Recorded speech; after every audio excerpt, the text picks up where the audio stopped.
有方面学到，其实自己是一个非常优雅、非常有教养的未来。我觉得这是一个非常重要的功课，好不好？那继续努力，然后互相提醒，我觉得提醒也很重要。比如说刚刚啊，如果有人在台上表演，台下的人应该注意欣赏，因为你的心跟他们在一起，这个气氛才有办法营造出来。还有在旁边在等待的人，他们进出的时候应该尽量快速，然后尽量安静，这都是可以做得到的。另外，你退场的时候，有没有？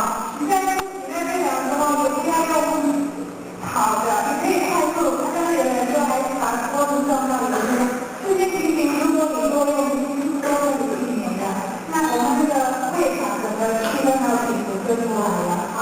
所以我会希望每一个人一起来用心，好不好？谢谢各位。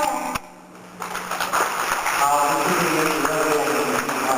我想最后大家都蛮辛苦的，我有主持人，所以我建议来主持人过来。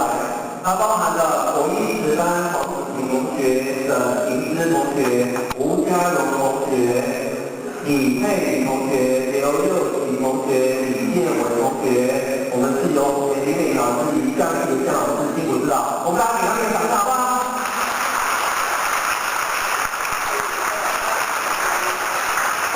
好，谢谢大家，谢谢你们。那我讲的话，因为在座也还有几位老师，还有英文老师。我讲英文老师跟老师，我们真的很辛苦，这些人指导，我们给他们的爱的鼓励好不好？1、2、3。这么做好不好？节奏很不整齐。我们再给我们在座的老师还有英文老师很辛苦的指导，我们给他们爱的鼓励。1、2、3，开始。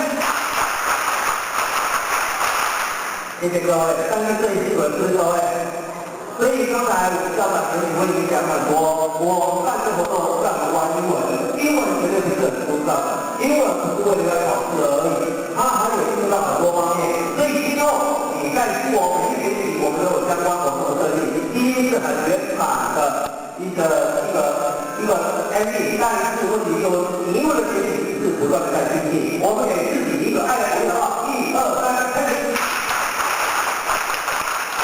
给自己的鼓励真的很小声，好不好？再来一次，1、2、3。好，谢谢各位。那我们把我们的